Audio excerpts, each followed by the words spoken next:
Praise the lord. అందరికి వందనాలు. మన ప్రాతకాల ప్రార్థన ప్రారంభించుకుందాం పిల్లరా. ప్రార్థన చేసుకుందాం.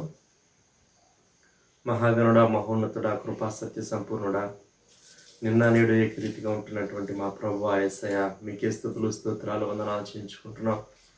అబ్రహాం, ఇస్సాకు, యాకోబుల దేవుడానికి పిలిపించుకున్న గొప్ప దేవా, మీ స్తోత్రాలు వందనాలు చేయించుకుంటున్నాను. ఆయన దేవా మరి తండ్రి, నిన్న నేడు మీరు ఏకరీతిగా ఉంటూ బలమైన భీకరమైన కార్యములు దేవా మరి తండ్రి మీరు జరిగిస్తున్నటువంటి గొప్ప దేవా, మీ స్తోత్రాలు వందనాలు చేయించుకుంటున్నాం. ఇదిగో ప్రభా, ఈ యొక్క వేకువజామున సమయంలో దేవా మీ శక్తిని బట్టి, మీ బలమును బట్టి, మీ ప్రభావం బట్టి మేము స్తుతిస్తున్నాం, మిమ్మల్ని కనపరుస్తున్నాం, మిమ్మల్ని హెచ్చిస్తున్నాం. నాయన దేవా మరొకసారి ప్రభా మరి తండ్రి అతి శ్రేష్టమైన మీ నామాన్ని స్తుతించడానికి, స్మరించడానికి, శ్రేష్టమైన మీ వాక్యాన్ని ధ్యానించడానికి దేవా మాకు ఇచ్చినటువంటి ఈ మంచి సమయం కొరకు మీ స్తోత్రాలు చేయించుకుంటున్నాం. ఇదిగో ప్రభా, మమ్మల్ని మేము తగ్గించుకొని మీ పాద సన్నిధిలో చేరి దేవా మేము స్తుతించే సమయం అంతటిని మా కొరకు దీవించమని ప్రార్థన చేస్తున్నాం. మీరు చేసినటువంటి మేలులు ఉపకారములన్నీ కూడా జ్ఞాపకం చేసుకుని కృతజ్ఞత మనసుతో, కృతజ్ఞత పూర్వకంగా దేవా మరి తండ్రి నాయన మీ వైపు చూస్తూ మిమ్మల్ని స్తుతిస్తూ ఉండగా మా స్తుతుల మీద మీరు ఆశీర్వడమని ప్రార్థన చేస్తున్నాం. పాడుకునే పాటను మా కొరకు దీవించమని ప్రార్థన చేస్తున్నాం. మీ స్తోత్రాలు. అలాగే 91వ కీర్తన మేము చదువుకునే సమయం అంతటిని కూడా మా కొరకు దీవించండి. మా పక్షంగా గొప్పగా మీరు నెరవేర్చమని ప్రార్థన చేస్తున్నాం. అలాగూ మరి తండ్రి నాయన మరి మీ వాక్యం ద్వారా, మీ సేవకు ద్వారా మీరు మాతో మాట్లాడమని ప్రార్థన చేస్తున్నాం. ముందున్న సమయం అంతటిని మా కొరకు దీవించమని మీకే స్తుతులు స్తోత్రాలు వందనాలు చేయించుకుంటూ యేసుక్రీస్తు వారి పరిశుద్ధమైన నామములో స్తుతించి ప్రార్థన చేసి అడిగి వేడుకుంటున్నాం పరలోకపు తండ్రి. ఆమేన్. ఆమేన్. పాట పాడి నీతో నేను నడవాలని, నీతో కలిసి ఉండాలని, నీతో నేను నడవాలని, నీతో కలిసి ఉండాలని ఆశయా, చిన్ని ఆశయా, ఓ యేసయ్యా నీవే తీర్చాలయ్యా. ఆశయా, చిన్ని ఆశయా, ఓ యేసయ్యా నీవే తీర్చాలయ్యా. నీతో కలిసి ఉండవాలని, నీతో కలిసి ఉండాలని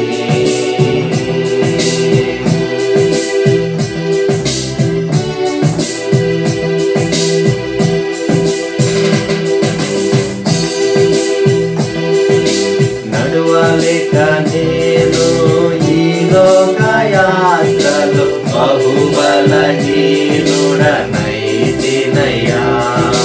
నడువలేక నేను ఈ లోక యాత్రలో బహుబలహీనుడనైతినయ్యా. నా చేయి పట్టి నీతో నన్ను నడిపించుమయ్యా నా యేసయ్యా. నా చేయి పట్టి నీతో నన్ను నడిపించుమయ్యా నా యేసయ్యా. నీతో నడవాలని, నీతో ఉండాలని చిన్న ఆశయా, ఓ యేసయ్యా. ఆశయా, చిన్న ఆశయా, ఓ యేసయ్యా నీవే తీర్చాలయ్యా. నీతో నేను నడవాలని, నీతో కలిసి ఉండాలని, నీతో నేను నడవాలని, నీతో కలిసి ఉండాలని ఆశయా, చిన్న ఆశయా, ఓ యేసయ్యా నీవే తీర్చాలయ్యా. ఆశయా, చిన్న ఆశయా, ఓ యేసయ్యా నీవే తీర్చాలయ్యా. యథా ప్రకారంగా 91వ కీర్తన చదువుకుందాం పిల్లరా.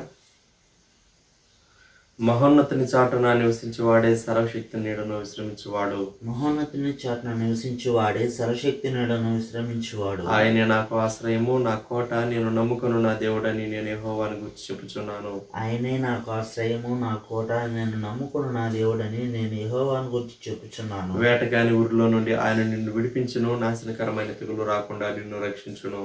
వేటకాని ఊరిలో నుండి ఆయన నిన్ను విడిపించును, నాశనకరమైన తెగులు రాకుండా నిన్ను రక్షించును. ఆయన తన రెక్కలతో నిన్ను కప్పును, ఆయన రెక్కల క్రింద నీకు ఆశ్రయం కలుగును. ఆయన సత్యము కీడెమును డాలునై ఉన్నది.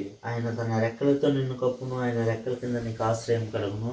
ఆయన సత్యము కేడెమును డాలునై ఉన్నది. రాత్రి వేళ కలుగు భయమునకైనను, పగటి వేళ ఎగురు బాణమునకైనను, రాత్రి వేళ కలుగు భయమునకైనను, పగటి వేళ ఎగురు బాణమునకైనను, చీకటిలో సంచరించే తెగులునకైనను, మధ్యాహ్నం మందు పాడు చేయు రోగమునకైనను నీవు భయపడుకుందువు. చీకటిలో సంచరించి తెగులుకైనను, మధ్యాహ్నం మందు పాడు చేయి రోగమునకైనను నీవు భయపడకుందు. నీ ప్రక్కన 1000 మంది పడినను, నీ కుడి పక్కన 10,000 మంది కూలినను అపాయం నీ వద్దకు రాదు. నీ ప్రక్కన 1000 మంది పడినను, నీ కుడి ప్రక్కన 10,000 మంది కూలినను అపాయం నీ ఎదుకు రాదు. నీవు కన్నులారా చూచుచుండగా భక్తిహీనులకు ప్రతిఫలం కలుగును. నీవు కనులారా చూచుండగా భక్తిహీనులకు ప్రతిఫలం కలుగును. యెహోవా నీవే నా ఆశ్రయము అని నీవు మహోన్నతుడైన దేవుని నీకు నివాస స్థలముగా చేసుకుని ఉన్నావు. యెహోవా నీవే నా ఆశ్రయము అని నీవు మహోన్నతుడైన దేవుని నీకు నివాస స్థలముగా చేసుకుని ఉన్నావు. నీకు అపాయం ఏమీ రాదు, ఏ తెగులును నీ గుడారము సమీపించదు. నీకు అపాయమేమీ రాదు, ఏ తెగులును నీ గుడారమును సమీపించదు. నీ మార్గములన్నిటిలో నిన్ను కాపాడుటకు ఆయన నిన్ను గూర్చి తన దూతలకు ఆజ్ఞాపించును. నీ మార్గములన్నిటిలో నిన్ను కాపాడుటకు ఆయన నిన్ను గూర్చి తన దూతలకు ఆజ్ఞాపించును. నీ పాదములకు రాయి తగలకుండా వారు నిన్ను తమ చేతుల మీద ఎత్తి పట్టుకుందురు. నీ పాదములకు రాయి తగలకుండా వారిని తమ చేతుల మీద ఎత్తి పట్టుకుందరు. నీవు సింహములను, నాగుపాములను త్రొక్కెదవు, కొదమ సింహములను, భుజంగములను అనగద్రొక్కెదవు. నీవు సింహములను, నాగుపాములను త్రొక్కెదవు, కొదమ సింహములను, భుజంగములను అనగద్రొక్కెదవు. అతడు నన్ను ప్రేమించుచున్నాడు గనుక నేను అతని తప్పించదను, అతడు నా నామం ఎరిగిన వాడు గనుక నేను అతని గణపరచదను. అతడు నన్ను ప్రేమించుచున్నాడు గనుక నేను అతను తప్పించదను, అతడు నా నామం ఎరిగినవాడు గనుక నేను అతను గణపరచదను. అతడు నాకు మొర్రపెట్టగా నేను అతనికి ఉత్తరం ఇచ్చదను, శ్రమలో నేను అతనికి తోడై ఉండదను, అతను విడిపించి అతని గొప్ప చేసేదను. అతడు నాకు మొర్రపెట్టగా నేను అతనికి ఉత్తరం ఇచ్చేదను, శ్రమలో నేను అతనికి తోడై ఉండదను, అతను విడిపించి అతను గొప్ప చేసేదను. దీర్ఘాయు చేత అతనిని తృప్తిపరచదను, నా రక్షణ అతనికి చూపించదను. దీర్ఘాయువు చేత అతను తృప్తిపరచదను, నా రక్షణ అతనికి చూపించదను. ఆమేన్. దేవుని వాక్యం విందాం పిల్లరా. దైవజనులు ప్రభుదాసుకు గారు వచ్చి మనకు దేవుని వాక్యాన్ని అందిస్తారు. ప్రియమైన వారులారా, ఈ ఉదయకాలం నిర్గమకాండ గ్రంథం 33వ అధ్యాయం మొదటి 11 వచనాలు చదువు. మరియు యెహోవా మోషేతో ఇట్లను, నీవు ఐగుప్తు దేశము నుండి తోడుకొని వచ్చిన ప్రజలను బయలుదేరి నేను అబ్రహాముతోనూ ఇస్సాకుతోనూ యాకోబుతోనూ ప్రమాణం చేసి నీ సంతానమునకు దీని ఇచ్చేదనని చెప్పిన పాలు తేనెలు ప్రవహించు దేశమునకు లేచిపోండి. నేను నీకు ముందుగా దూతను పంపి కనానీయులను, అమోరీయులను, హిత్తీయులను, పెరిజ్జీయులను, హివ్వీయులను, యెబూసీయులను వెళ్ళగొట్టేదను. మీరు లోబడనొల్లని ప్రజలు కనుక నేను మీతో కూడా రాను, త్రోవలో మిమ్మను సంహరించేదనేమో అని మోషేతో చెప్పాను. ప్రజలు ఆ దుర్వార్తను విని దుఃఖించిరి, ఎవడునూ ఆభరణములను ధరించుకొనలేదు. కాగా యెహోవా మోషేతో ఇట్లను, నీవు ఇశ్రాయేలీలతో మీరు లోబడనోలని ప్రజలు, ఒక క్షణమాత్రము నేను మీ నడుమకు వచ్చిన మిమ్మును నిర్మూలన చేసేదను గనుక మిమ్మును ఏమి చేయవలనో అది నాకు తెలియనట్లు మీ ఆభరణములను మీ మీద నుండి తీసివేయడి అని చెప్పుమన్ను. కాబట్టి ఇశ్రాయేలీలు హోరేబు కొండ యొద్ద తమ ఆభరణములను తీసివేసిరి. అంతట మోషే గుడారమును తీసి పాళెం వెలుపలికి వెళ్ళి పాళెమునకు దూరముగా దాని వేసి దానికి ప్రత్యక్షపు గుడారమును పేరు పెట్టెను. యెహోవాను వెదికిన ప్రతివాడును పాళెమునకు వెలుపటనున్న ఆ ప్రత్యక్షపు గుడారమునకు వెళ్ళుచూ వచ్చాను. మోషే ఆ గుడారమునకు వెళ్ళినప్పుడు ప్రజలందరినూ లేచి ప్రతివాడు తన గుడారపు ద్వారమందు నిలిచి అతడు ఆ గుడారంలోనికి పోవు వరకు అతని వెనుక తట్టు నిదానించి చూచుచుండెను. మోషే ఆ గుడారంలోనికి పోయినప్పుడు మేఘస్తంభము దిగి ఆ గుడారపు ద్వారమందు నిలువగా యెహోవా మోషేతో మాట్లాడుచుండెను. ప్రజలందరూ ఆ మేఘస్తంభము ఆ గుడారపు ద్వారమున నిల్చుట చూచి లేచి ప్రతివాడును తన తన గుడారపు ద్వారమందు నమస్కారము చేయుచుండెను. మనుష్యుడు తన స్నేహితునితో మాట్లాడినట్లు యెహోవా మోషేతో ముఖాముఖిగా మాట్లాడుచుండెను. తరువాత అతడు పాళెములోనికి తిరిగి వచ్చుచుండెను. అతని పరిచారకుడును నూను కుమారుడునైన యెహోషువ అను యవనస్తుడు గుడారములో నుండి వెలుపలికి రాలేదు. ప్రార్థన. ప్రియ ప్రభువా, ఈ ప్రాతకాలం ధ్యానమును మా కొరకు దీవించమని, వ్యూ చేసే మీ బిడ్డలను వారి కుటుంబాలను ఆశీర్వదించమని యేసుక్రీస్తు ప్రభువు నామములో ప్రార్థిస్తూ ఉన్నాం తండ్రి. ఆమేన్. ప్రియమైన వాళ్ళారా, ఈ ఉదయకాలం సీనాయి పర్వతం దగ్గర ధర్మశాస్త్రం దేవుడు తన ప్రజలకు అందించాలని ఉద్దేశించినటువంటి ఆ గొప్ప పర్వతం దగ్గర జరిగినటువంటి సంభవాలను మనం జ్ఞాపకం చేసుకుంటూ ఉన్నాం. బయలుదేరినటువంటి కొద్ది మాసాల్లోనే ఈ పర్వతం దగ్గర జరిగినటువంటి సంభవాలు, వారి యాత్రలో మొదటి సంవత్సరం మొదటి మాసాల్లో జరిగినటువంటి సంభవాలు మనం నిర్గమకాండంలో అంతకు మునుపు ఏం చూస్తామంటే, మోషే ఎక్కి వెళ్ళక మునుపు నిర్గమకాండం 16వ అధ్యాయం వారు సీను అరణ్యమునకు వచ్చారు. 16వ అధ్యాయం నిర్గమకాండం. సో చాలా 9వ అధ్యాయం మొదటి వచ్చింది. ఇశ్రాయేలీయులు ఐగుప్తు దేశం నుండి బయలుదేరిన 3వ నెలలో, వారు బయలుదేరిన నాడే 3వ నెల ఆరంభమందే వారు సీనాయి అరణ్యమునకు వచ్చింది. మోషే 40 రోజులు ఉన్నాడు కొండపైన. ఇంకా 6 మాసాలు కాలేదు వారు బయలుదేరి. అయితే వీరు చేసినటువంటి పాపాన్ని బట్టి పరిస్థితి చాలా తీవ్రంగా అస్తవ్యస్తంగా మారిపోయింది. ఇశ్రాయేలీల యాత్ర జీవితంలో సీనాయి దగ్గర జరిగినటువంటి సంభవం చాలా షేకింగ్ న్యూస్. ఇది ఎంత ప్రేమించి దేవుడు వారిని విమోచించి అద్భుతాలు చేస్తూ నడిపిస్తూ వస్తే, మమ్మును ఐగుప్తులో నుండి విడిపించినటువంటి దేవత ఇదే అని వారు దూడ పూజ చేయటం మొదలుపెట్టారు. మోషే రియాక్షన్ చూచాం. మోషే పలకలను పగలగొట్టడం కూడా చూచాం. ఈ ప్రజల కొరకు దేవా, నా పేరైనా నువ్వు తుడిచిపెట్టు కానీ వీరిని క్షమించు అని చెప్పి 32వ అధ్యాయంలో దేవుని బ్రతిమలాడినటువంటి గొప్ప విజ్ఞాపన మనం చూస్తూ ఉన్నాం. జీవగ్రంథంలో మన పేరు వ్రాయబడే నిమిత్తం మన ప్రభు అయిన యేసుక్రీస్తు వారు సిలువలో మరణించాడు. ఆయన పరమ విజ్ఞాపనకర్త. ప్రాణం పెట్టాడు. 33వ అధ్యాయంలో దేవుడు మోషేతో చెప్తూ ఉన్నాడు. ఏమని అంటే, నీవు ఐగుప్తు దేశము నుండి తోడుకొని వచ్చిన ప్రజలను బయలుదేరి. 32వ అధ్యాయంలో ఒక టర్మినాలజీ లేకుంటే ఒక పదం వాడబడింది. 32వ అధ్యాయంలో 11వ వచనంలో మోషే అంటాడు, నీ ప్రజలు అంటాడు. దేవుణ్ణి నీ ప్రజలు అన్నాడు. అయితే దేవుడు మోషేని నీ ప్రజలు అన్నాడు. మోషే ఒప్పుకోల. వాడు నీ ప్రజలే దేవా, నీవు విడిపించినటువంటి వాడు. ఇక్కడ 33వ అధ్యాయంలో దేవుడు నీతో వచ్చినటువంటి ప్రజలందరూ నేను వారికి ఏది చేస్తానని మాటిచ్చానో అబ్రహాము, ఇస్సాకు, యాకోబులతో నేను ప్రమాణం చేసి ఇస్తానని చెప్పాను. మీరు వెళ్ళండి అంటే దాని అర్థం నేను రాను అని. నేను రాను, కానీ 2వ వచనం, నా దూతను పంపిస్తాను.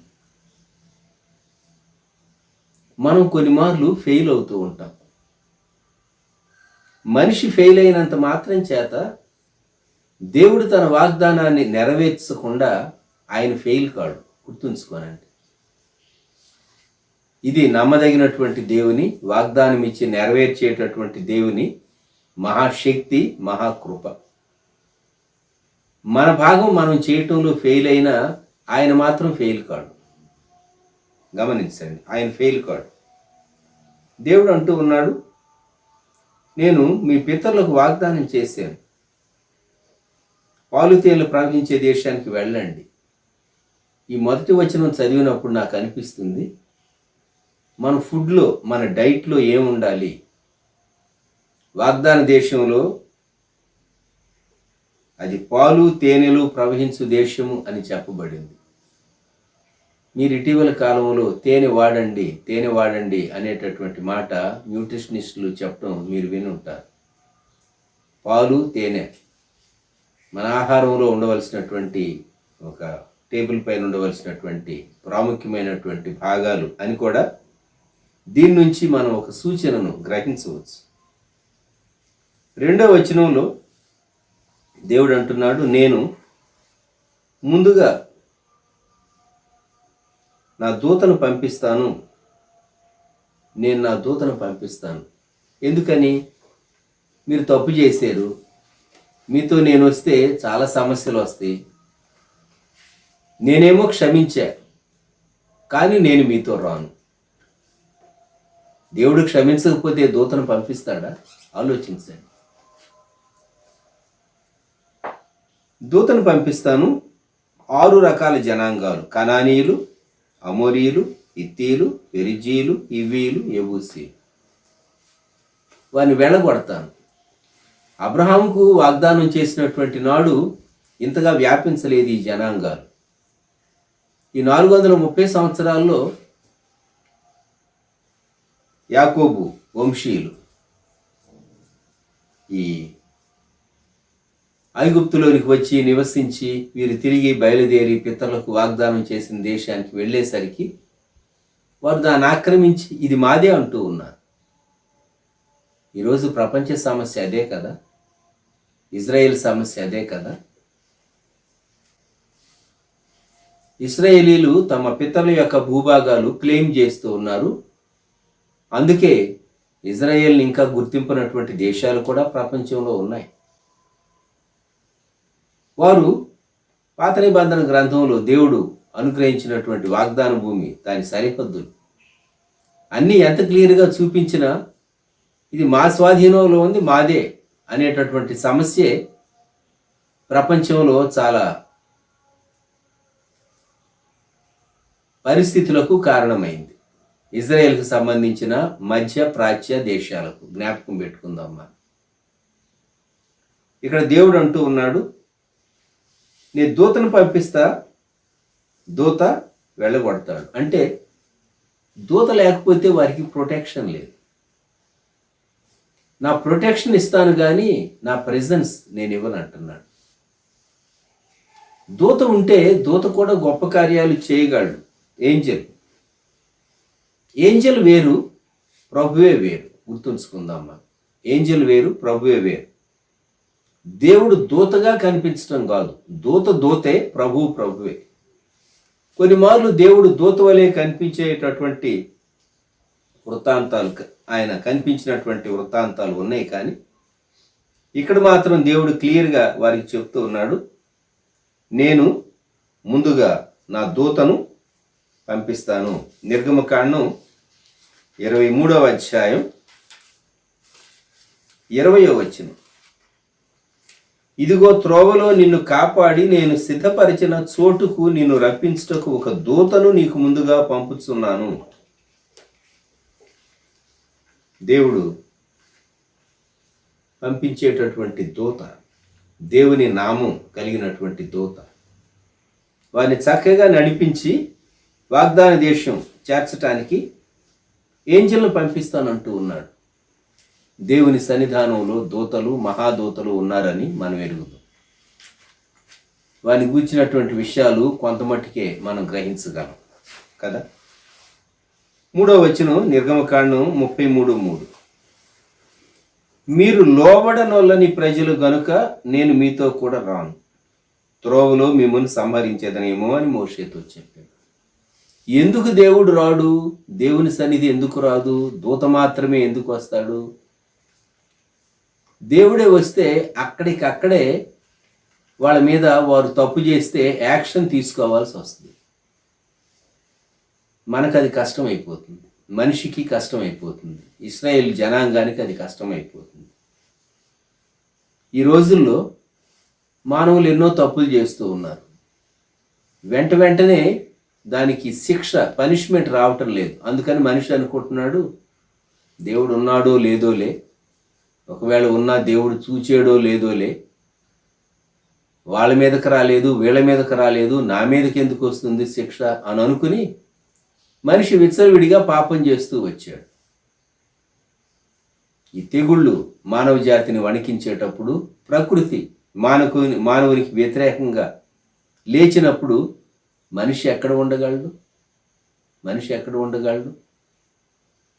దేవుని చేత కలుగు చేయబడినటువంటి సృష్టి. ఇప్పుడు నిర్గమకాండం 33వ అధ్యాయం 7వ వచనం నుండి. మోషే గుడారాన్ని పాళెము వెలుపల పాళెమునకు దూరంగా వేసుకున్నాడు. పాళెము వెలుపల ప్రత్యక్షపు గుడారము. అసలైనటువంటి ప్రత్యక్ష గుడారం ఇంకా నిర్మాణం కాలేదు. దేవుడు మోషేకు కొండ మీద చెప్పినటువంటి విషయాలు ఇంకా నిర్మాణంలోనికి రావాలి. వీరే తయారు చేయాలి. మెటీరియల్ కూడా వీరి నుండే దేవుడు రిసీవ్ చేసుకోవాలి. అది నిర్మాణం చేయబడాలి. దానికి ముందుగా మోషే చేసినటువంటి పని, తన గుడారాన్ని పాళెమునకు దూరంగా వెలుపట వేసుకున్నాడు. పాళెమునకు దూరంగా వెలుపట. మోషే తన కుటుంబం ఉండేటటువంటి గుడారం అదేమో పాళెములోనే ఉన్నది. ఈ గుడారం మాత్రం ప్రత్యేకంగా దేవునితో సహవాసం చేయటానికి ప్రత్యక్షపు గుడారము అని పేరు పెట్టాడు. 7వ వచనం. దానికి ప్రత్యక్షపు గుడారము అని పేరు పెట్టెను. యెహోవాను వెతికిన ప్రతివాడును పాళెమునకు వెలుపటనున్న ఆ ప్రత్యక్షపు గుడారమునకు వెళ్ళుచూ వచ్చాను. ప్రత్యక్షపు గుడారం పాళయానికి కొంచెం దూరంగా ఉంది. పూర్వకాలంలో ఆరాధనా స్థలాలు సహజంగా పట్టణాలకు కొంచెం దూరంగానే ఉండేవి. పట్టణం మధ్యలో ఉండేటటువంటివి కావు. క్యాంపుకు కొంచెం ఈ ప్రత్యక్ష గుడారం దూరంగానే ఉన్నది. ఎందుకు అంటే ఒక కారణం, నేను దేవుని ఆరాధించడానికి వచ్చాను అనేటటువంటిది ఒక వ్యక్తి రుజువుపరచుకోవటానికి తాను బయలుదేరి తాను ఉన్నటువంటి స్థలం నుండి కొంత దూరం బయటకు రావాలి, తన నివాసం నుండి. అది ఒక కారణం. ఇక్కడ ఏమని వ్రాయబడిందంటే, యెహోవాను వెదకిన ప్రతివాడు, సీకింగ్, దేవుని సన్నిధికి వెళ్ళాలి అనేటటువంటి ఆశ మనకు ఉండాలి. మనం సహజంగా ఆదివారం దేవుని ఆరాధించడానికి ఎక్కడున్నా సరే మందిరాలకు, దేవాలయాలకు మనం సిద్ధపడి కుటుంబంగా, వ్యక్తులంగా మనం ప్రయాసపడతాం. దేవుని సన్నిధానంలో చేరతాం, సంఘంగా చేరతాం. మనం ఆశ, ఎందుకంటే కలిసి దేవుని ఆరాధించాలి. దేవుడు మన ఆశను చూస్తాడు, మన పట్టుదలను దేవుడు చూస్తాడు. ఇక్కడ యెహోవాను వెదికిన ప్రతివాడు, ఆయనే మనల్ని మొదట వెదికాడు, అది వాస్తవం. కానీ దేవుడు మనకు శక్తి ఇచ్చాడు, బలము, జ్ఞానము, కృప అనుగ్రహించాడు. మనం ఆయన సన్నిధిని, ఆయన బలమును నిత్యము వెదుకవలసిన వారంగా ఉంటూ ఉన్నాం. దేవుని వెదకిన ప్రతివాడు అనేటటువంటి మాట మనం జ్ఞాపకం పెట్టుకుందాం. ఈ గుడారం బహుశా మోషే ఇశ్రాయేలీల మధ్య డిస్ప్యూట్స్, తగాదాలు వచ్చినప్పుడు తీర్పు తీర్చడానికి, జడ్జిమెంట్ ఇవ్వటానికి కూడా ఈ గుడారాన్ని ప్రత్యేకించబడినటువంటి స్థలంగా తాను వాడి ఉంటాడు. దాని గురించి మనకు సందేహం లేదు. ఇది ప్రత్యేకమైనటువంటి స్థలం. ఇది ప్రత్యేకమైనటువంటి స్థలం. అయితే అందరూ గుడారంలో ప్రవేశించలేదు. జ్ఞాపకం పెట్టుకుందాం. అందరూ గుడారంలో ప్రవేశించలేరు. గుడారము ఇది పెద్దదిగానే ఉండుంటుంది కొంత. ఈ టెంట్ ఇది ప్రత్యేకించబడినటువంటి గుడారం. నిర్గమం 33:8 మోషే ఆ గుడారమునకు వెళ్ళినప్పుడు ప్రజలందరినూ లేచి ప్రతివాడు తన గుడారపు ద్వారమందు నిలిచి అతడు ఆ గుడారములోనికి పోవు వరకు అతని వెనుక తట్టు నిదానించి చూచుచుండెను. మోషే వెళుతూ ఉన్నాడు. వీరు లేచారు, గౌరవంగా నిలవబడ్డారు. ఎందుకు? మా కొరకు దేవుని సన్నిధానంలో విజ్ఞాపన చేయటానికి నాయకుడైనటువంటి మోషే వెళుతూ ఉన్నాడు. మన కొరకు ఎవరు ప్రార్థన చేస్తూ ఉన్నారో, మన కొరకు ఎవరు పరిచర్య చేస్తూ ఉన్నారో, మన పక్షంగా దేవుని సన్నిధానంలో ఎవరు విజ్ఞాపన చేస్తూ ఉన్నారో వారిని గౌరవించడం మన విధి. వీరు నిలవబడ్డారు. ప్రజలందరూ లేచి ప్రతివాడు తన గుడారపు ద్వారమందు నిలిచి. ఈ మాటలు జ్ఞాపకం పెట్టుకుంది. ఇంకా జరిగినటువంటి సంభవం 9వ వచనం. మోషే ఆ గుడారములోనికి పోయినప్పుడు మేఘస్తంభము దిగి ఆ గుడారపు ద్వారమందు నిలువగా యెహోవా మోషేతో మాట్లాడుచుండెను.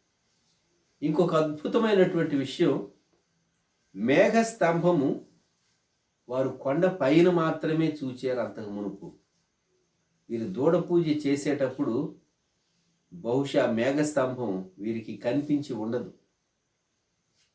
తన ప్రజలు పాపం చేస్తూ ఉంటే దేవునికి ఎంత బాధ. ఇప్పుడు మేఘస్తంభం గుడారం ముందు నిలవబడింది. అనగా పైనున్నటువంటి సీనాయి కొండ పైన అంతకు మునుపు దినాల్లో వారు చూచినటువంటి ఆ పిల్లర్ ఆఫ్ క్లౌడ్, మేఘస్తంభం, పిల్లర్ ఆఫ్ క్లౌడ్, మేఘస్తంభము దిగి గుడారం ద్వారమందు నిలవబడుతుంది. ఇప్పుడు ప్రజలకు బాగా అర్థమవుతుంది. ఇది కల కాదు, ఇది భ్రమ కాదు, ఇది ఊహ కాదు. లేకుంటే ఐగుప్తులో శకునగాండ్రు చేసినటువంటి మాయాజాలాలు, మంత్రతంత్రాలు కాదు. సజీవుడైన దేవుని నిజమైనటువంటి శక్తి కలిగినటువంటి సన్నిధి ఆయన విమోచించిన ప్రజలైనటువంటి ఇశ్రాయేలీల మధ్య ఉన్నది. మనం జ్ఞాపకం పెట్టుకుందాం. లోకంలో ఉన్నటువంటి లోకస్తుల సంగతి మనం ప్రక్కన పెడదాం. రక్షించబడినటువంటి నీతో దేవుని సన్నిధి ఉన్నది. నమ్ముతున్నావా? దేవుడు నీ కొరకు శరీరధారిగా ఆయన దిగి వచ్చాడు. మన మధ్య ఆయన నివసించాడు. శరీరమందు నివసించాడు. యేసు నామధారిగా ఆయన మన కొరకు జీవించాడు. అద్వితీయ కుమారుని మహిమ మనము కనుగొన్నాం. దేవుని మహిమ కుమారుల్లో మనం చూచాం. ఆయన మన కొరకు నిజమైనటువంటి గుడారముగా శరీరాన్ని ధరించి ఆయన 2000 సంవత్సరాల క్రితం ఈ భూమి మీదికి దిగి వచ్చినటువంటి రక్షకుడు, దేవాదేవుడు, ప్రభు అయినటువంటి క్రీస్తు. ఇక్కడ మోషే వేసినటువంటి ప్రత్యక్షపు గుడారపు ద్వారం దగ్గరకు మేఘస్తంభం దిగి వచ్చింది, పిల్లర్ ఆఫ్ క్లౌడ్. ఇప్పుడు ప్రజలకు ఇంకా భయం ఎక్కువైపోయింది. ప్రజలందరూ ఆ మేఘస్తంభము ఆ గుడారపు ద్వారమున నిల్చుట చూచి లేచి ప్రతివాడును తన తన గుడారపు ద్వారముందు నమస్కారము చేయుచుండిరి. దేవుని మహిమ కనబడుతూ ఉన్నది కనుక దేవునికి సాగిల పడుతూ ఉన్నారు. దేవుని మహిమ అద్భుతమైనటువంటి దృశ్యం. అయితే వారు చూడగలిగేటట్లుగా దేవుడు తన మహిమను లిమిట్ చేసుకున్నాడు. లేకుంటే దేవుడు తన మహిమ అంతటితో వారి మధ్యకి దిగి వస్తే వారు ఏమి తట్టుకోగలరు? కొండ మీదికి దేవుడు మోషేను కలుసుకోవటానికి దిగి వచ్చినప్పుడు జరిగినటువంటి సంభవాన్ని ఒక్కసారి మనం జ్ఞాపకం చేసుకుంటే 19వ అధ్యాయం 18వ వచనం. యెహోవా అగ్నితో సినాయి పర్వతం మీదికి దిగి వచ్చినందున అదంతయు ధూమమయమై ఉండెను. దాని ధూమము కొలిమి ధూమం వలె లేచెను. పర్వతమంతయు మిక్కిలి కంపించెను. ఆ బోరధ్వని అంతకంతకు బిగ్గరగా మ్రోగెను. మోషే మాట్లాడుచుండగా దేవుడు కంఠస్వరము చేత అతనికి ఉత్తరం ఇచ్చుచుండెను. గమనించండి, అటువంటి సన్నిధి కాదు, అటువంటి సన్నిధి కాదు. ప్రకాశం ఉన్నది, మేఘం ఉన్నది. దేవుని సన్నిధి ఆ గుడారము ముందు ఇశ్రాయేలీలందరూ చూడగలిగారు.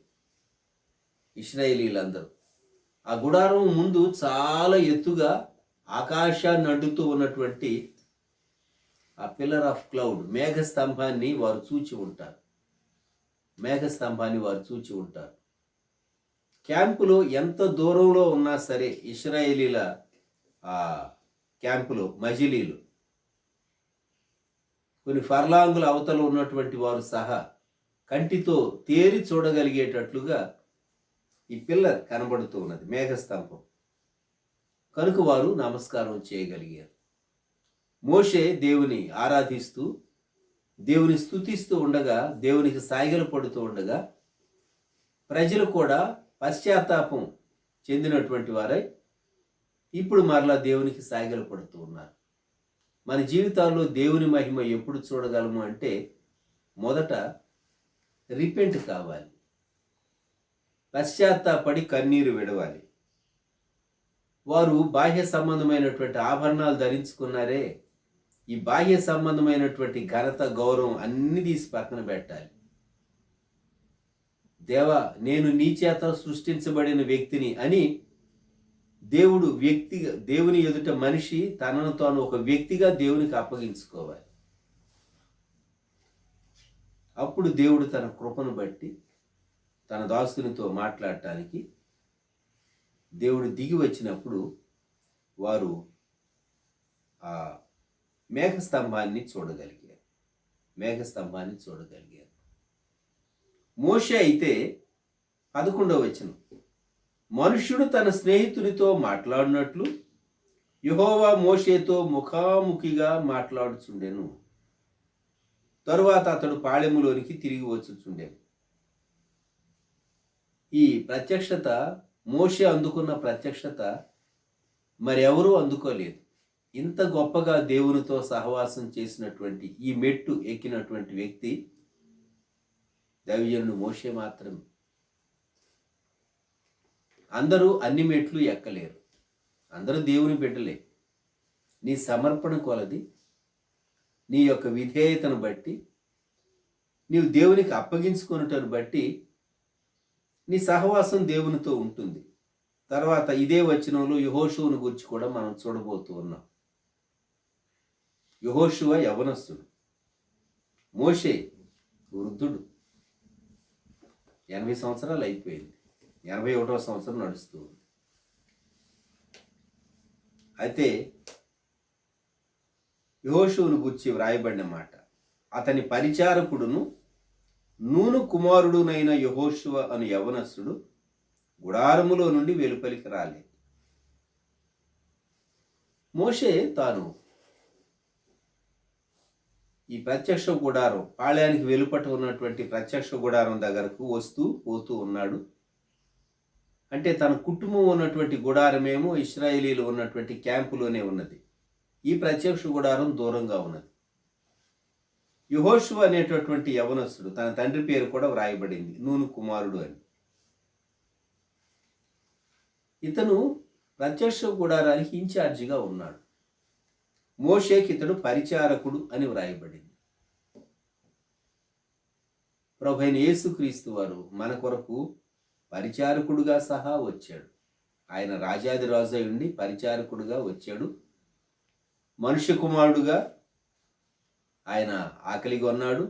మన వంటి శరీరాన్ని కలిగి ఉండి ఆయన ఆకలి, దప్పిక ఇవన్నీ ఆయన శరీరంలో అనుభవించాడు. అదే సమయంలో ఆయన దైవ కుమారుడుగా, శ్రేష్టమైనటువంటి దైవ కుమారుడుగా, దైవ మానవుడుగా రుజువుపరుచుకున్నాడు. జ్ఞాపకం పెట్టుకుందాం. మనం పరిచర్య చేయటం, దేవుని ఇంట్లో దేవుని సేవ చేయటం, అది చిన్న కార్యం కానివ్వండి, పెద్ద కార్యం కానివ్వండి, నమ్మకంగా చేయటం యెహోషువ చేశాడు. యెహోషువ నేర్చుకున్నాడు. అతని పరిచారకుడు, మోషే పరిచారకుడు యెహోషువ. అది తన యొక్క బిరుదు, టైటిల్. ఇదేం టైటిల్ అండి? రాజు అని ఉండాలి కానీ నాకు పరిచారకుడు ఏంటి? దేవుని కుమారుడే లేక దేవుడే మానవుని ఉద్ధరించడానికి రక్షకుడిగా దిగి వచ్చినప్పుడు ఆయన పరిచారకుడుగా ఉన్నాడు. ఎంత పరిచారకుడు కాకుంటే శిష్యుల పాదాలు గడిగాడు. గురువులు శిష్యుల చేత పాదాలు గడిగించుకుంటారు, శిష్యుల పాదాలు గడగరు కదా. ప్రభువైన యేసుక్రీస్తు వారు శ్రేష్టమైన మాదిరి చూపించాడు. యెహోషువ అనే పేరుకు అర్థం రక్షకుడు, సేవియర్.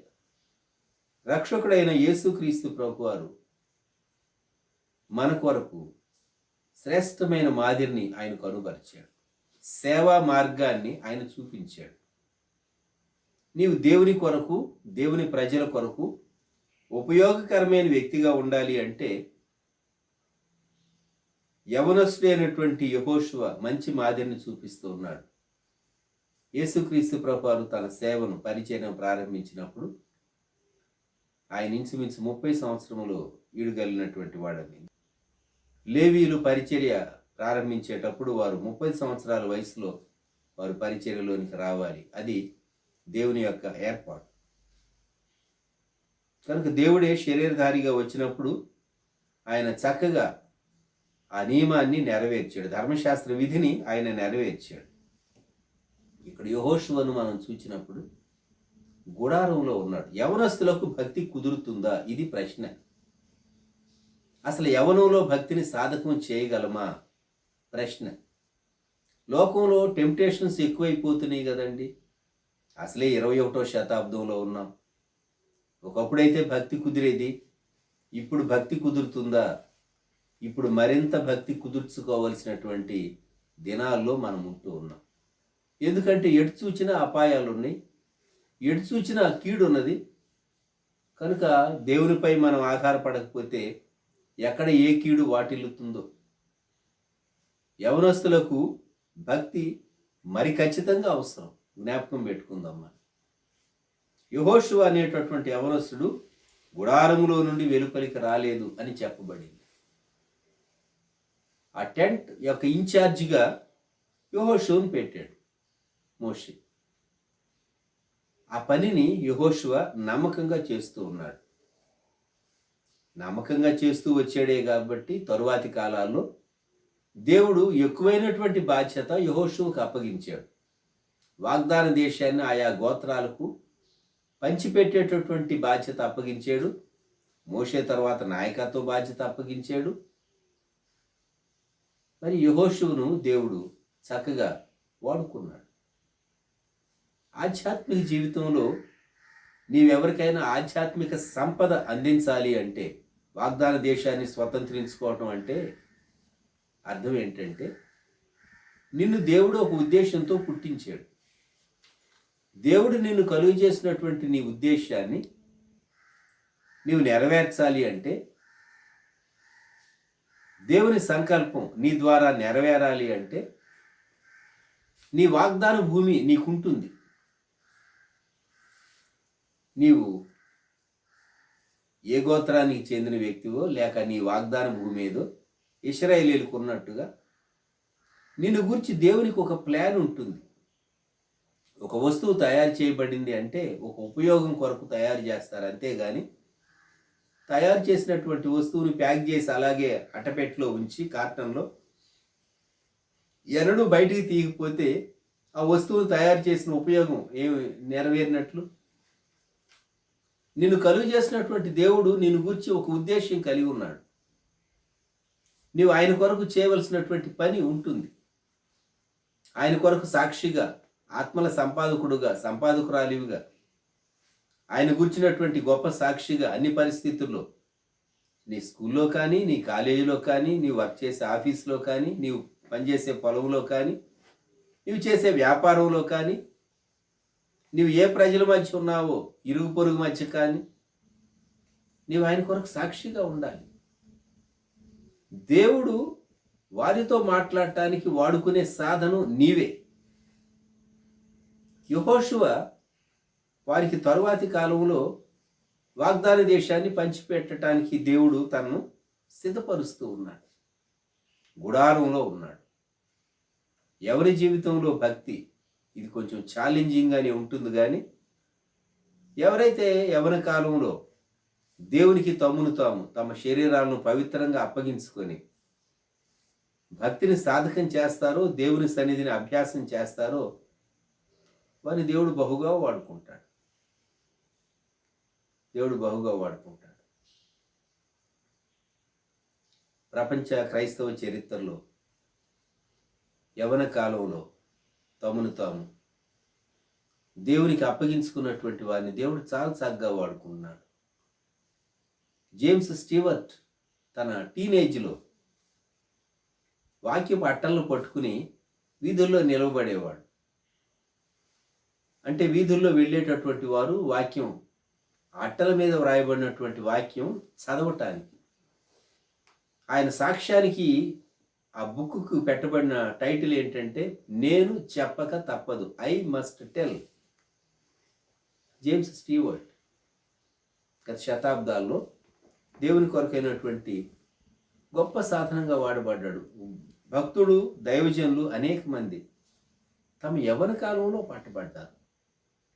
యవనం చాలా శ్రేష్టమైంది, గుర్తుంచుకోనండి. యవన కాలంలో దేవుని కొరకు నీవు ఎంతైనా చేయగలవు. యెహోషువ చాలా గొప్ప మాదిరిగా ఉన్నాడు. గుడారములో నుండి వెలుపలికి రాలేదు. గుడారములో నుండి యవనస్తులకు శోధనలు ఉండవా? ఉంటాయి. ఎలా జయించాడు? దేవుని సన్నిధిని అభ్యాసం చేశాడు. దేవుని సన్నిధిని అభ్యాసం చేశాడు. గొప్ప నాయకుడు మోషే ఉన్నాడుగా, తనకు నడిపించేటటువంటి స్పిరిచువల్ మెంటర్స్ అనేటటువంటి వాళ్ళు మనకు ఎంతో సహాయం చేస్తారు. జ్ఞాపకం పెట్టుకోండి. నేను ప్రభువును అంగీకరించిన కాలంలో ముందు వెనుక, అంగీకరించిన తర్వాత నా కళాశాల జీవితంలో, సేవ ప్రారంభ సంవత్సరాల్లో, అనేక సంవత్సరాల్లో లెక్క వేస్తే కనీసం 10 మంది స్పిరిచువల్గా నన్ను మెంటర్ చేసిన వారు ఉన్నారు. ఆధ్యాత్మికంగా నా ఆత్మీయ జీవితానికి దోహదపడినటువంటి వారు, సహాయం చేసిన వారు, పెంచేటటువంటి వారు, కన్నవారు పెంచిన వారు లేకుండా ఏ వ్యక్తి దేవుని కొరకు ఒక స్థానంలో నిలవబడలేడు.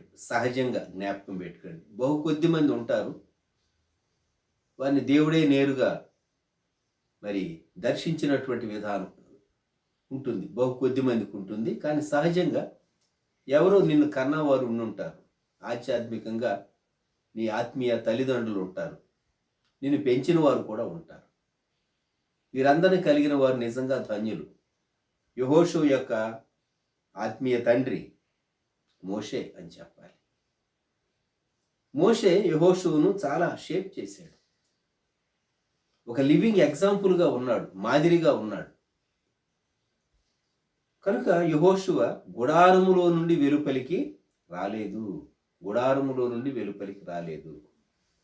దేవుని కొరకు శూర కార్యాలు, గొప్ప కార్యాలు చేయాలనుకుంటే యెహోషువలాగా కమిట్ చేసుకోవాలి.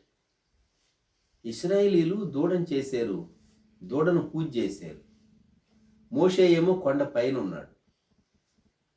యెహోషువ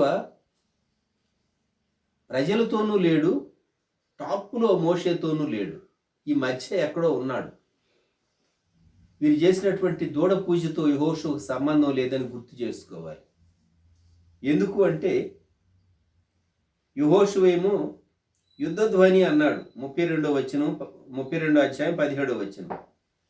మోషే అన్నాడు జయధ్వని కాదు, అపజయధ్వని కాదు, సంగీత ధ్వని అన్నాడు. వీరి యొక్క దూడ పూజలో పాలు పంపులు లేనటువంటి వ్యక్తి యెహోషువ. అటువంటి వ్యక్తిని తరువాత నాయకత్వం కొరకు దేవుడు ఎన్నుకున్నాడు. ఈ ఉదయకాలం నిర్గమకాండం 33 అధ్యాయం మొదటి 11 వచనాల్లో దేవుడు ప్రొటెక్షన్ ఇచ్చాడు, ప్రెజెన్స్ ఇవ్వనన్నాడు. దుఃఖపడ్డారు, పశ్చాత్తాపడ్డారు, వారు దేవుని మహిమను చూడగలిగారు. ప్రత్యక్ష గుడారం అది పాళయానికి వెలుపట ఉన్నది. దేవుని వెదకినటువంటి వారు ఆ గుడారానికి వస్తూ పోతూ ఉన్నారు. మోషే పీరియాడికల్గా రెగ్యులర్గా ఒక టైమింగ్ ప్రకారం గుడారంలోనికి వెళ్ళేవాడు, దేవునితో సహవాసం చేసేవాడు. దేవుని మహిమ ఆ మేఘస్తంభ రూపంలో గుడారం ద్వారమందు నిలవటం కనులారా ఇశ్రాయేలీలు చూచారు. నీ జీవితంలో దేవుడు ఎన్ని ఆశ్చర్య కార్యాలు నీ జీవితంలో చేస్తున్నాడో చూడగలుగుతున్నావా? దేవుని మహిమ నీ జీవితం ద్వారా కూడా వెల్లడవుతుంది. చూచే కన్ను, దాని గురించి సాక్ష్యం ఇచ్చేటటువంటి పెదవులు, అంగీకరించి స్తుతించేటటువంటి అనుభవంలో మనం కొనసాగాలని, యెహోషువ యొక్క మాదిరిని మరి విశేషంగా యవనస్తులైనటువంటి తమ బిడ్డలు కలిగి ఉండాలని తల్లిదండ్రులు అభిలషించడం ఎంత మంచిది. ప్రార్థన చేసుకుందాం, తలలు వంచుతాం. ప్రార్థన చేసుకుందాం పిల్లరా, ప్రార్థన చేసుకుందాం. మహాగణుడ, మహోన్నతుడ, గొప్ప దేవ యేసయ్య, మీకే స్తుతులు స్తోత్రాలు వందనాలు చెల్లించుకుంటున్నావు నాయన. దేవ ఈ మంచి సమయం కొరకు మీకు వందనాలు దేవా. మరి తండ్రి ఇశ్రాయేలు ప్రజల ప్రభువా, మరి తండ్రి నాయన అయా విగ్రహాన్ని చేసుకున్నటువంటి పరిస్థితుల్లో దేవా మరి తండ్రి తదుపరి మీరు ఏ రీతిగా వారితో వ్యవహరించారో దేవా విషయాలన్నీ మీరు మాతో దేవా కూలంకుషంగా వివరించిన విధానం అంతటి కొరకు మీ స్తోత్రాలు వందనాలు చెల్లించుకుంటున్నాం దేవా. అవును ప్రభా, మీరైతే నాయన ఎంతో దుఃఖించి దేవా మోషేతో నీవు తోడుకొని వచ్చినటువంటి ఇశ్రాయేలు ప్రజల్ని దేవా మరి తండ్రి నాయన నేను మీకు అబ్రహాం, ఇస్సాకు, యాకోబులతో వాగ్దానం చేసిన దేవా రీతిగా పాలు తేనెలు ప్రవహించు దేవా దేశంలోనికి తోడుకొని వెళ్ళుము, నూతలైతే నీతో వస్తాయి కానీ నేను మీతో రానని దేవా మరి తండ్రి నాయన ఎంతో దుఃఖించి దేవా మరి తండ్రి పలుకుతున్నటువంటి ఆ మాటలు దేవా మీరు మాకు జ్ఞాపకం చేశారు. మీకు వందనాలు దేవా. కృప చూపించమని ప్రార్థన చేస్తున్నాను నాయన. దేవా మరి తండ్రి అయ్యా మేము కూడా నాయన దేవా మరి ఏమాత్రం ప్రభా అయ్యా మీకు దుఃఖం కలుగజేసేటువంటి వారంగా, మీకు ఆయాసం కలుగజేసేటువంటి వారంగా మేము అనుకుంటాం. మాకు సహాయం చేయమని ప్రార్థన చేస్తున్నాం దేవా. మీరైతే ఎంతో స్పష్టంగా సెలవిస్తున్నారు దేవా. అమ్మోరియులు దేవా, పెరిజీయులు, హిత్తీయులు, యెబూసీయులు దేవా మరి తండ్రి నాయన అయా కనానీయులు దేవా ఈ రీతిగా 6 మందిని దేవా మరి తండ్రి నాయన వాటన్నిటిని జయించడానికి దేవా ఎన్ని శక్తిని ఇస్తాను, బలాన్ని ఇస్తాను అంటున్నారు. కానీ మీరు మాత్రం వెళ్ళనని చెప్తున్నారు ప్రభా. ఎంతో విచారకరం, ఎంతో దుఃఖకరమైనటువంటి విషయం దేవా మరి తండ్రి. అవును ప్రభా మరి తండ్రి, మీరు వాగ్దానం ఇచ్చి వాగ్దానం నెరవేర్చేటువంటి దేవుడు. అనేక పర్యాయాలు ప్రభా మేము ఓడిపోతాం, మేము నాయన మరి తండ్రి తప్పిపోతాం, కానీ మీరు మాట తప్పని దేవుడిగా మీరు ఉంటున్న విధానం అంతటి కొరకు మీ స్తోత్రాలు వందనాలు చెల్లించుకుంటున్నాం నాయన. దేవా కృప చూపించమని ప్రార్థన చేస్తున్నాను నాయన. మరి తండ్రి మీ బిడ్డలతో మోషేతో మీరు సెలవు ఇచ్చారు కదా ప్రభా. మరి తండ్రి వారి ఆభరణంలో తీసివేయవలని సెలవు ఇచ్చినప్పుడు దేవా జనులందరూ నాయన వారి యొక్క ఆభరణాలు దేవా మరి వారు తీసివేశారు దేవా. మరి తండ్రి ఎంతో దుఃఖించి పశ్చాత్తాపడ్డారు దేవా. మరి తండ్రి ఆ విషయాలన్నీ మీరు మాకు సెలవు ఇచ్చారు. మీ స్తోత్రాలు. అవును ప్రభా మరి తండ్రి నాయన అయా గడిచిన దినాల్లో ప్రభా ఎక్కడైతే మీకు అవిధేయతంగా మేము సాగిపోయాం ఆ విషయాలన్నిటి బట్టి దేవా మరి తండ్రి ఇదిగో ప్రభా దుఃఖిస్తున్నాం, పశ్చాత్తాపడుతున్నాం దేవా. మీరే శుద్ధి చేయండి, కడగండి దేవా. ప్రతి విధమైనటువంటి దేవా కార్యముని దేవా మరి తండ్రి మీరే పవిత్రపరచండి దేవా. కృప చూపించమని ప్రార్థన చేస్తున్నాం. మీ స్తోత్రాలు దేవా. మరి తండ్రి నాయన మోషే ఎలాగైతే ప్రభా అయా ఇక మరి తండ్రి పాలెం వెలుపుట దేవా మరి తండ్రి నాయన ఇంకా ప్రత్యక్షపు గుడారం వేసినప్పుడు దేవా మరి తండ్రి నాయన జనులందరూ నాయన మరి కొంతమంది దేవా మరి వెళ్ళి దేవా గుడారంలోనికి వెళ్ళి వచ్చారని దేవా మీరు సెలవు ఇచ్చారు. మీ స్తోత్రాలు చెల్లించుకుంటున్నాం. మీరైతే ఆయన మీ క్రమం చొప్పున, మీ మర్యాద చొప్పున దేవా మరి తండ్రి నాయన అయా పద్ధతి చొప్పున మరి తండ్రి మోషే నాయన గుడారంలోకి వెళ్ళి వస్తున్నారని దేవా మీరు సెలవు ఇచ్చారు. దేవా మీ స్తోత్రాలు చెల్లించుకుంటున్నాం. అవును ప్రభా మరి తండ్రి నాయన మిమ్మల్ని మేము ప్రత్యేకంగా మిమ్మల్ని ఆరాధించాలని దేవా మిమ్మల్ని ఆరాధించడానికి నిశ్చయించుకున్నామనే దానికి గుర్తుగా మరి తండ్రి నాయన వెలుపటికి వెళ్ళి దేవా పాలెం వెలుపటికి వెళ్ళి దేవా ప్రత్యక్ష గుడారంలో ప్రవేశించి దేవా మరి తండ్రి ఆరాధించి వచ్చారని దేవా మీరు సెలవు ఇచ్చారు. మీ స్తోత్రాలు. అవును ప్రభా ఈ దినాల్లో కూడా మరి తండ్రి నాయన మందిరానికి మేము నాయన ఏ ఉద్దేశంతో రావాలో దేవా మరి తండ్రి మందిరానికి వచ్చినప్పుడు దేవా దాని వెనక ఉండేటువంటి ఉద్దేశాన్ని మీరు మాకు బయలుపరిచారు. మీకు స్తోత్రాలు వందనాలు చెల్లించుకుంటున్నాను ఆయన. దేవా కృప చూపించండి. మీకు స్తోత్రాలు. అవును ప్రభా మరి తండ్రి నాయన మేఘ స్తంభాన్ని ఆ ప్రత్యక్షపు గుడారం మీద మీరు ఉంచిన విధానం అంతటి కొరకు మీ స్తోత్రాలు, మీ సన్నిధి ప్రసన్నత దేవా అక్కడ మీరు ఉంచిన విధానం అంతటి కొరకు మీ స్తోత్రాలు చేయించుకుంటున్నాం ప్రభా. అవును ప్రభా, మోషే కొండ మీద ఉన్నప్పుడు ప్రభా మరి తండ్రి మేఘ స్తంభాన్ని అక్కడ చూడగలిగారు. కానీ జనులు పాపం చేసినప్పుడు, జనులు తమ ఇష్టానుసారంగా మరి తినుచు తాగుచు దేవా ఆడుటకు లేచినప్పుడు దేవా మరి తండ్రి మేఘ స్తంభాన్ని అయితే నాయన మరి తండ్రి మీ ప్రసన్నతను చూడలేకపోయారు. కానీ మరలా ప్రభా మరి తండ్రి జనులు పశ్చాత్తాపడి నాయన మరి తండ్రి గుడారం వేసినప్పుడు, ప్రత్యక్షపు గుడారాన్ని నాయన నిర్మించినప్పుడు దేవా మరి తండ్రి అక్కడ మీ మేఘ స్తంభాన్ని మీరు కనపరిచినటువంటి గొప్ప ప్రేమమూర్తివి దేవా, మీ స్తోత్రాలు చేయించుకుంటున్నాం దేవా. కృప చూపించండి ఆయన. అవును ప్రభా, ఎందరైతే మీ శక్తిని, మీతో సహవాసాన్ని, మీతో ప్రభా మరి తండ్రి ఉన్నటువంటి ఆ యొక్క బంధాన్ని కోల్పోయారు దేవా, అందరూ పశ్చాత్తాపడి దేవా మరి తండ్రి మరలా మీ వైపు తిరిగినట్లయితే దేవా అయా కోల్పోయిన ఆ యొక్క మీ సన్నిధి ప్రసన్నతను మీరు అనుగ్రహించేటువంటి దేవుడని మీరు మాకు బయలుపరిచిన విధానం అంతటి కొరకు స్తోత్రాలైనా దేవా, మీకు వందనాలు చేయించుకుంటున్నాం దేవా. మరి తండ్రి యెహోషువని మీరు మధ్యకి తీసుకొచ్చిన విధానం అంతటి కొరకు స్తోత్రాలు దేవా. మరి తండ్రి యవనస్తుడైనటువంటి యెహోషువ దేవా ఆ దినాల్లో తను తాను భద్రపరుచుకొని పవిత్రపరుచుకుంటూ దేవా మరి తండ్రి చక్కగా మరి తండ్రి పరిశుద్ధుడిగా జీవిస్తూ మీ దృష్టికి నిందారహితుడిగా ప్రభా జీవించినప్పుడు దేవా ఆ యొక్క మరి ప్రత్యక్ష గుడారంలోనికి తాను వెళ్ళినప్పుడు నాయన మరి ఏమాత్రం తిరిగి రాలేదని దేవా అక్కడే ఉన్నాడని దేవా మరి తండ్రి నాయన మీరు సెలవిచ్చారు. మీ స్తోత్రాలు దేవా. అనేకమైనటువంటి అధికమైనటువంటి బాధ్యతలతో అనేకమైనటువంటి దేవా మరి తండ్రి ప్రభా నాయన పరిచర్యకి సంబంధించినటువంటి విషయాలతో మోషే యెహోషువని దేవా బలపరిచాడని దేవా మరి తండ్రి అయా మోషే పరిచారకుడైనటువంటి యెహోషువ నూను కుమారుడైన యెహోషువ అని మీరు దేవా సెలవిచ్చారు. మీ స్తోత్రాలు చేయించుకుంటాం. అటు గొప్ప మరి తండ్రి నాయన యవన కాలంలో గొప్ప సాక్ష్యం కలిగి జీవించాడని సెలవిచ్చారు. మీకు వందనాలు దేవా. యవన బిడ్డలందరూ కూడా ప్రత్యేకంగా మీరు బలపరచండి, మీ ఆత్మశక్తి బలంతో నింపమని ప్రార్థన చేస్తున్నాం దేవా. మరి తండ్రి నాయన మరి ఎక్కువగా మరి తండ్రి మేము నాయన మీ వైపు చూస్తూ మేము సాగిపోవడానికి సహాయం చేయమని ప్రార్థన చేస్తున్నాం దేవా. ఎక్కువ పవిత్రతలో పరిశుద్ధతలో దేవా యవన కాలంలో బిడ్డలందరూ కూడా ఆయన చక్కగా సాగిపోతూ మరి తండ్రి నాయన తద్వారా రాబోయేటువంటి దినాల్లో మరి తండ్రి మీ చేత ఒక బలమైనటువంటి మంచి సాధనాలుగా ప్రభా దేవా అనేకులు వాడబడ్డానికి సహాయం చేయమని ప్రార్థన చేస్తున్నాం. సమస్త విషయాల్లో కృప చూపించండి, మీ నామానికి మహిమ తెచ్చుకోండి ప్రభా దేవా. యవన కాలంలో సాక్ష్యం ఎంత దేవా ప్రాముఖ్యమైందో దేవా మీరు సెలవిచ్చిన విధానం కొరకు స్తోత్రాలు చేయించుకుంటున్నాం యెహోషువని దేవా. మరి తండ్రి నాయన తదుపరి దినాల్లో దేవా సంవత్సరాల్లో ప్రభా మరి తండ్రి మంచి బాధ్యతలు అనుకుని చక్కగా మరి తండ్రి ఎలాగూ మరి తండ్రి నాయన ఇశ్రాయేలు ప్రజలు ముందుకు తీసుకెళ్ళాడు ఆ విషయాలని మీరు మాకు బోధించిన విధానం కొరకు స్తోత్రాలు చేయించుకుంటున్నాను ఆయన.